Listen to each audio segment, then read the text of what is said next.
I recently created an open source software and I wanted to talk about what I've learned while creating it and showcase it.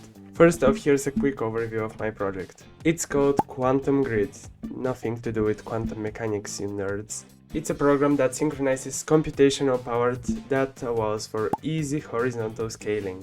The program handles the distribution between the different devices, which leaves the user to decide how exactly that data is going to then be processed on the user's device or on the devices. The distribution currently works only with MongoDB and there's a reason for that. But before that, here's a showcase of what Quantum Grid is and how it works. Hey, me from the future, if you actually want to check out the showcase, it will be the next video on my channel. If it's not up there, you can subscribe, it will be coming out soon. So what tech stack did I use to create the website, the software, and the most important part, the server?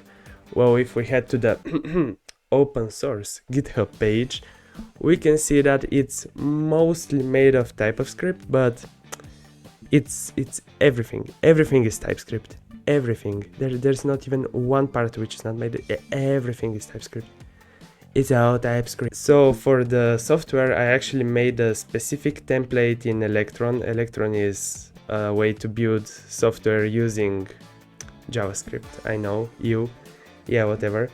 So I actually made my own Electron template, which allows you to use TypeScript. Let me read it. TypeScript, React, Tailwind CSS, Shadcyan, and Vite. So with Vite. So this makes it as close as possible to actually how you would make it in Next.js, for example. So why did I choose Electron? It seems counterintuitive after, I'm working with so much data, it should be performant, right? Well, not really. Actually, it doesn't need to be really performant since it's just receiving and sending data. It's not actually processing the data itself. In that case, I allowed myself to go with something that's not as powerful but more elegant per se. Something that can be plugged into multiple OSs just like that. Next time I would probably go with something like Avalonia UI in C# because I like to try new things and I'm very familiar with C#. So yeah, that's what I'm probably going to try next. After all, I like trying out new things. What about the server? The server is really interesting in my opinion. I used Express with plans to switch to Bun because I need that sweet multi-threaded performance. Also, I stored the Mac whitelisted and blacklisted Mac IDs data in a local SQLite database. And as for the website, it's really simple. I just use Next.js and a doc template so I can create this beautiful documentation page. Okay, here comes a really interesting and important part of the project. How does the data distribution actually work? So, as you saw in the software, you enter a specific URL where your server is hosted, and that allows for a WebSocket connection to be established between the device which is connected and the server which is created with Quantum Grid. Each device receives a slice of the data, which is then processed by the software which the user has applied to the device. When the data is processed, it is sent back to the server, which flips a boolean from false to true, which lets the server know that the server is ready to send out even more information back to the device. Another thing that happens is when the server sends the data, it keeps in mind all the IDs that the data has, because MongoDB gives an ID to each document that it has. So Quantum Grid server keeps all these IDs so that the user knows exactly which data was sent to which device. I use again another SQLite database which keeps all that in check, so the user knows exactly which data went where on which device. Hey, I hope you're enjoying the video so far. If you really like it, did you know there's a way to actually show how much you like it? By clicking the like button under the video, it would mean the world to me. Also, if you like Quantum Grid, there's a way you can help the project and it doesn't cost you anything. You can put a star on it on GitHub, or right now, just today, You can upvote it in Product Hunt. There will be a link down in the description for both. Have fun watching the rest of the video. So, why did I even create Quantum Grid? There's just one reason which started it all, and it's because it was hard to use the already existing options. More specifically, I had a very hard time with Boeing having to reset the Linux machine I was using multiple times because I kept fucking it up. Now, I thought I need this for a really simple project. Why am I having such a hard time having to do all of these steps? And if you ever set up Boeing, you know what I'm talking about. By the way, Boeing, not Boeing, you know, the ones that don't have guns pointed at people. But because I had that hard time, it all led me down to this long rabbit hole of looking at distributed computing systems, distributed computing frameworks, which is Boeing. Now, these topics are so broad that they each deserve a video of their own, but for now, all you need to know is that Quantum Grid is a distributed computing framework. It means that using Quantum Grid and the software and server that comes with it, you can now set up a distributed system, which allows you to distribute your data onto multiple devices, which then get processed and sent back to the server. And this process repeats until all your data is ready. That was a lot of information, but let's just abstract ourselves from that and think about what actually makes Quantum Grid different. Before that, I mentioned Boeing, but who are the other existing options? Well, I have a list right here, and it's not very big and not a lot of good options on it. So, as I mentioned, Boeing, but there are also Boeing wrappers, which, you know, just like ChatGPT wrappers, they just have Boeing in the middle doing all the actual work, and they have a reward system on top of it. So it's just glorified Boeing. There's also XGrid created by Apple 20 years ago, which is not really a problem if it wasn't discontinued 10 years ago. That's why I realized there needs to be an open source, easy to use, plug and play alternative to all of this. That really doesn't take hours to set up properly. So monetization, how would I even go about monetizing all this work I put into it? First of all, you know, unique projects have unique ways of monetization. But before I go on and on about how I want to fulfill my dreams as a capitalist, I want to tell you about a really wholesome conversation which I had with a person who was writing for a local blog where I was doing a showcase of Quantum Grid. So I was explaining to him what Quantum Grid is and what it's used for and how to actually use it. And he said, "Oh, that's such a cool project. How much does it cost to download the news?"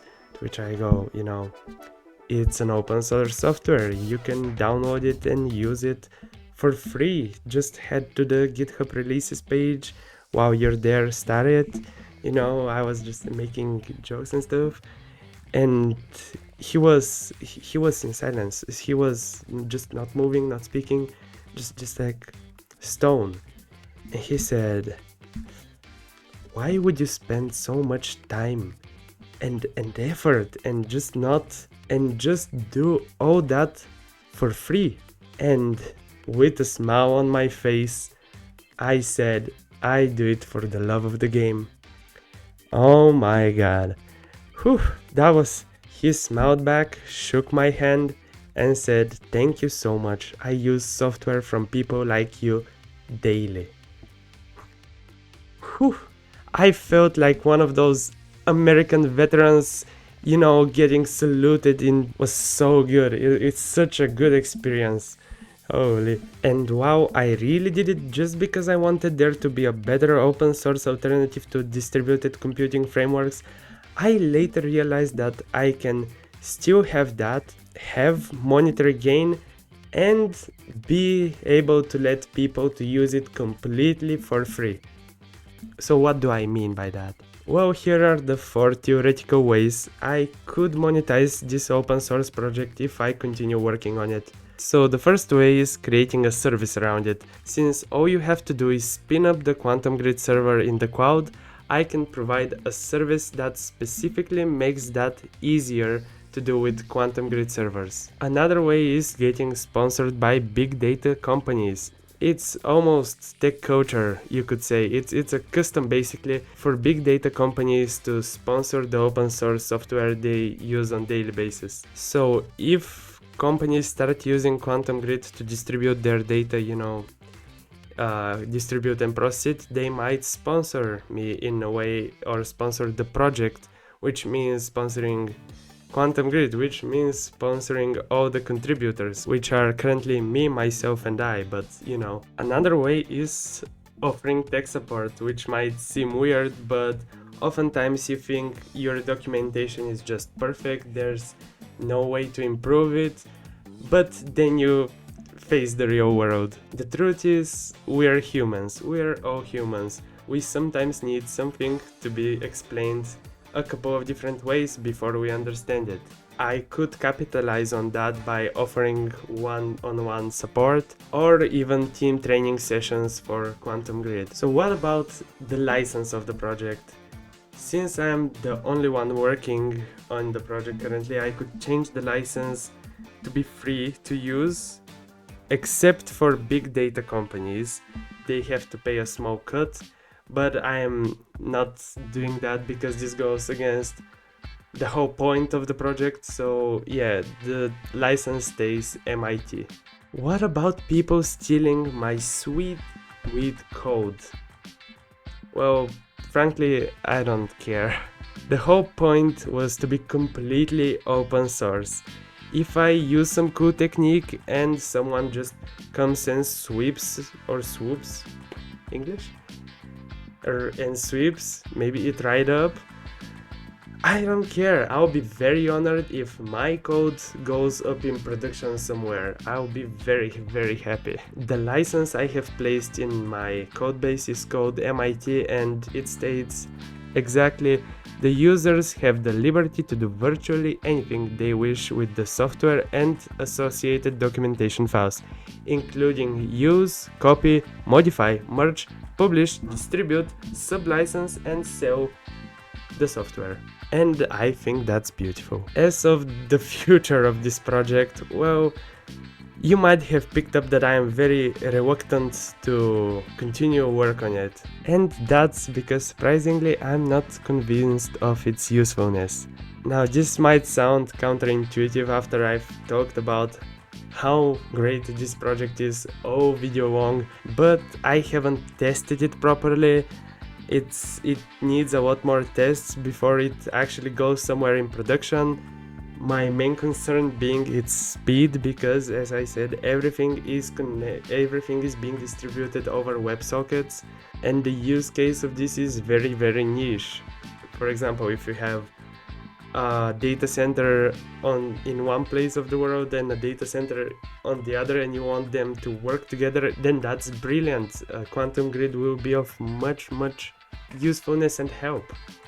But another very important reason is I'm quite burned out. Now, I don't know if this project will go anywhere and if people will like it. What I am sure though is that I'm very happy I got to experience the open source culture, the people in it, and it taught me a lot, and I mean a lot of invaluable insight of all the intricacies of how open source works. As I mentioned, the licenses, the people, the code, monetization, so many things that I hadn't had answered for myself or hadn't been explained to me. I had to experience hand-on.